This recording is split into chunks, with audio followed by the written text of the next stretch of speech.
advertising executive for Ringling Brothers. Wow, look at you. You got a big title. Yeah. All those big billboards and commercials and stuff like that, that was my department. Wow. And then I recently took a year off and taught for a year. Wow. What did you teach? What did I teach? Yeah. So you taught. Grade history and English. Oh yeah? Yeah. I had a master's in education. I wanted to do something with it. Well, you taught how to talk like that too? Yeah, well, yeah. What were students' response when they walked through these signs? You know what's funny? It would take one student to recognize me. Oh my. And like, you are a teacher. That's another. You are a teacher. Maybe I go home. I didn't take.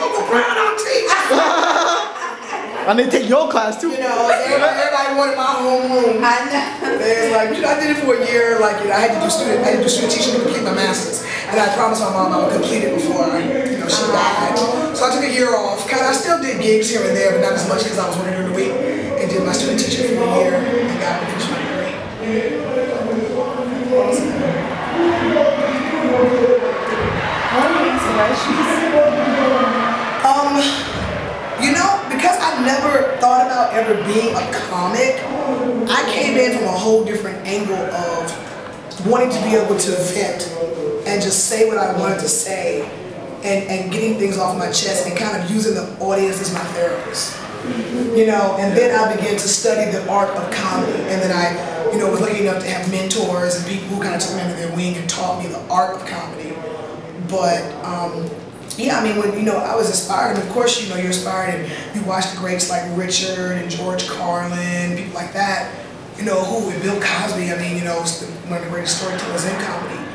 But, you know, you just have to develop your own style, and I don't know, you know, and one thing that everybody says, you know, I'm the real, because I tell the truth. I don't tell the truth. I tell the truth. Right. You know, and the truth is funny. Life is funny. Life is funny. So that's what I do. I'm the truth. Okay. What is the craziest thing that has ever happened to you during a performance? I got booed. Oh. It was funny how it happened. I did, I want to say it was either Grambling, whatever. Oh my God. I know y'all see Charlie Murphy. Yes. I didn't go down in that much flames, but I mean, I didn't go that hard. But what happened, I didn't know it was Erykah Badu's alma mater. And I went on stage and commenced to start doing an Erykah Badu joke. And I didn't get 3 words out. Boo! And I'm like, oh my God, oh my God, oh my God, oh my God, oh my God. And I'm like, what's wrong, what's wrong? And then the people on the side are going, no. You know? I think she was misrepresenting, wasn't it? I think she was misrepresenting. And the thing is, they just was not having anybody talk about her, even in a positive. I mean, it's like, I couldn't get the joke out. The joke wasn't like an insult.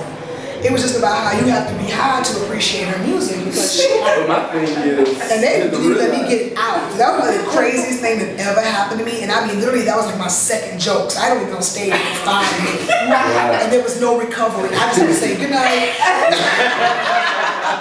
There was no recovery. I had to walk away. But it's like I've been back now like 3 times and I actually talk about that shit now. It's funny. People remember. That dude be so bad, it's like I was in a hurricane. It's so bad. Let's wait till I've been booed though. I'm talking about never been booed. What's that time? Who would you rate as some of the funniest people in the industry today? Oh, good. Arnez, of course. Tony Roberts. Yeah, he was here. I think Tony is an incredible comic. JB Smooth. Got Rob Stapleton. You know, I'm a follower of so many male. Of course, Monique.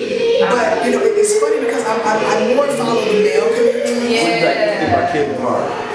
Kevin Hart's incredible. It's funny. Me and Kevin have an ongoing joke. Kevin used to open for me. I used to take him to gigs and get him on stage. And now look at him. It's like, it just shows you how this industry is so unpredictable. How it can just change and drop. About networking. You know, 8 years ago, that boy was opening for me. Now he's a megastar. He sells out arenas. And he's an incredible comic, very creative. Yeah. He was? What upcoming events do you have scheduled? Let me see. I'm going to Edmonton, Canada to do a show for their Canadian version of the Super Bowl.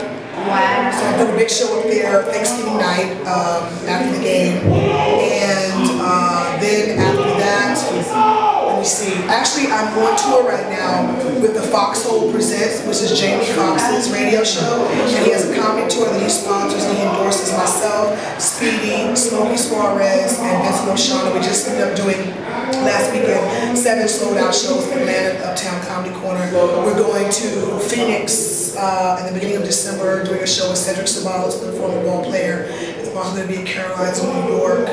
And let me see, what else I got going on?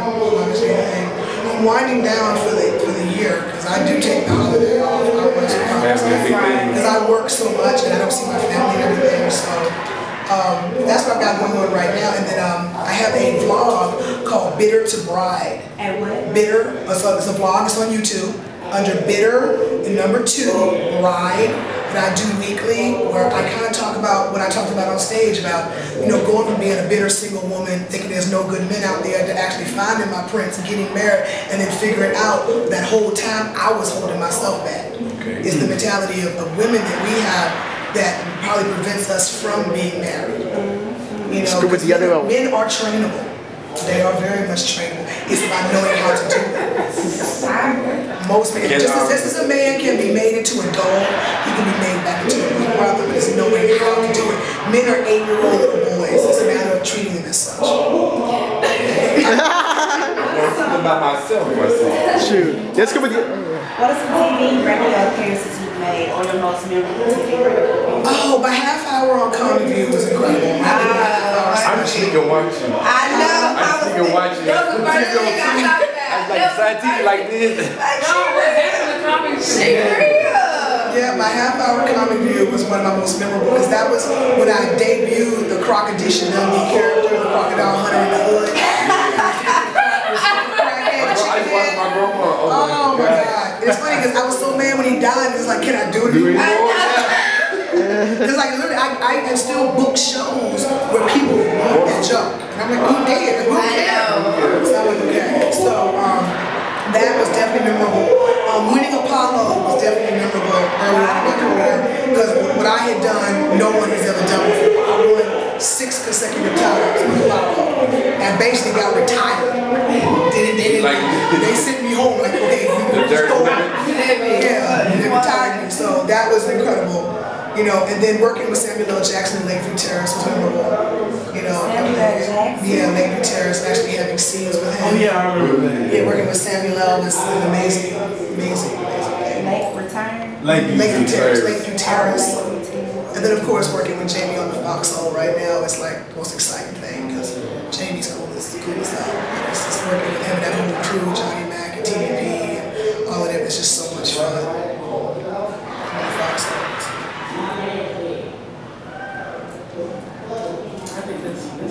Yeah. Let them know they can reach me on Twitter, Coca Brown 22. I just did Twitter. COCOA Brown 22. Yes. Follow. Yeah. And I just checked my Twitter. I got my tweets back. That's funny. Yes.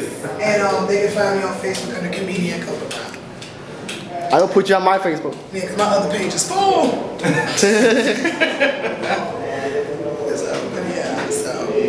Yeah, Twitter, I finally had to get into it. Me too. That's how I was last year, but like I pretty much got most of my friends started on it. I know. He's a When I realized how powerful Twitter was when I did Prairie View A&M with Kevin Hart, and I shouted out my Twitter.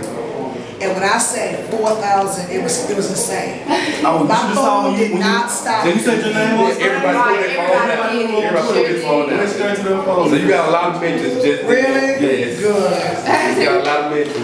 And it's funny because there's a girl that's what they call Coco Brown 22. She's COCO. And she was getting a lot of my requests. And she hit me up saying, bitch.